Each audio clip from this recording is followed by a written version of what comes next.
1900 की शुरुआत में मद्रास में रहने वाले मैथमेटिक्स श्रीनिवास रामानुजन ने एक के बाद एक कई ऐसे मैथमेटिक फार्मूलों का निर्माण किया है जिन्हें उस समय समझना इम्पॉसिबल माना जाता था।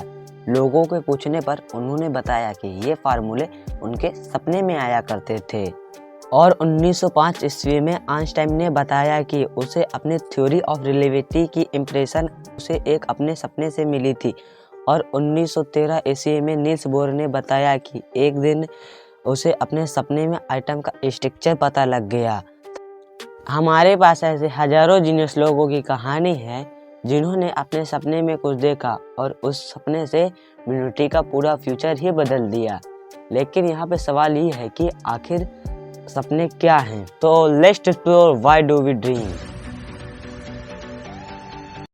आप सपने तो देखते हैं पर आपको ये नहीं पता आप सपने क्यों देखते हैं। Why do you dream? क्या आपको पता है ये प्रश्न उन प्रश्नों में से एक है जिनके एग्जैक्ट आंसर आज तक साइंस नहीं निकाल पाई। माना कि बहुत सारी थ्योरीज है पर मैं उनमें से बेस्ट थ्योरी के बारे में आपको बताने जा रहा हूँ। जब हम किसी भी एक्सपेरिमेंट में लोगों से पूछते हैं कि आज आपने सपने में क्या देखा तो उनका आंसर हमेशा अनरिएबल होता है, क्योंकि उठने के बाद हम लोग सिर्फ 10 मिनट के अंदर सपने का 90% भूल जाते हैं। इसीलिए उठने के बाद हमें कुछ झलक ही दिखती है और हम उस सपने को याद करने लगते हैं। हम जब सोते हैं तो हमारी सिर्फ दो ही स्टेट होती है। पहला REM rapid eye movement, non REM rapid eye movement, जिसमें से रेम रैपिड आई मूवमेंट कुछ ज़्यादा ही खास है क्योंकि इसमें सोए हुए पर्सन की आंख अंदर ही अंदर लेफ्ट से राइट, राइट से लेफ्ट होती रहती है।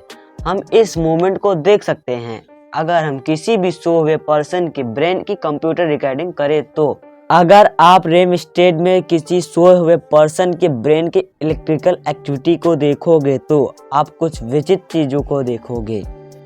रिसर्चर्स ने पता लगाया है कि जब आप जाग रहे होते हो तो जो आपके ब्रेन में एक्टिविटी होती है बिल्कुल वैसी ही एक्टिविटी आपके ब्रेन में तब होती है जब आप रेम स्टेट में सपना देख रहे होते हो।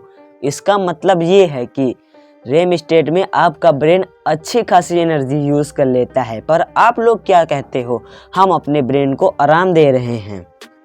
असल में ये नहीं होता है, पर सोते समय कुछ ऐसे केमिकल जैसे कि हिस्टामिन, सेरोटोनिन आपके ब्रेन से नहीं निकलते हैं, जिसके चलते जब आप सोते हैं तो आपको अलग अलग इमोशनल एवं फीलिंग को फील करते हैं, पर आपका बॉडी नहीं हिल रहा होता है। कुछ लोगों में ये केमिकल बिगड़ जाता है, इसलिए सोते समय आपका बॉडी हिल जाता है और कुछ लोग तो नींद में चलते भी हैं, जिसे स्लीप वॉकिंग कहते हैं।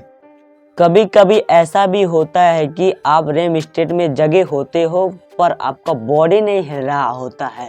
ये बात आपको पता होती है पर आपका ब्रेन नहीं मानता है। उठने के कुछ सेकंड तक आप अपने बॉडी को नहीं हिला पाते हैं, लेकिन 8 से 10 सेकंड के बाद आप नॉर्मल हो जाते हैं। इसे स्लीप पैरालाइज भी कहते हैं।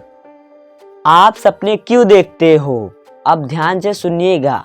आप जो दिन भर करते हो वो आपके ब्रेन में मेमोरी हो रहती है। आपका अनकॉन्शियस ब्रेन सोते समय उन मेमोरी को स्कैन करता है, फिर ऑर्गेनाइज करता है और उनके बीच कनेक्शन को मजबूत करता है ताकि आप नेक्स्ट दिन उस मेमोरी को और भी अच्छे से यूज कर पाओ। जैसे कि मान लीजिए आज आपने एक गिटार बजाया, उस गिटार को आप कल भी बजाओगे, परसों भी बजाओगे, हर दिन बजाओगे और हर दिन के एंड में आप जब सोओगे तो आपका अनकॉन्शियस ब्रेन गिटार बजाने की जो स्किल है उसे और भी पावरफुल बना देगा ताकि आप नेक्स्ट दिन उस गिटार को और भी अच्छे से बजा पाओ। आपका अनकॉन्शियस ब्रेन सभी जंक मेमोरी को क्लियर कर देता है ताकि आपके ब्रेन में जाम न लगे। जब ये सभी प्रोसेस चलता है तो आपका ब्रेन समझ नहीं पाता है कि क्या हो रहा है और वो मेमोरी जब ऑर्गेनाइज होती है तब आपको रैंडम इमेजेस दिखती है। तब आपका ब्रेन उन इमेजेस में से मीनिंग निकालने की कोशिश करता है, इसलिए आपको लगता है कि जो आज आपने सपने में देखा वो तो सेंस बना रही थी, पर आपके साथ बहुत बार ऐसा भी हुआ होगा कि आज जो आपने सपने में देखा शायद उसका कोई मतलब ही ना बने। ये तब होता है जब आपको जो इमेजेस दिखती हैं वो बहुत ही ज़्यादा रैंडम हो।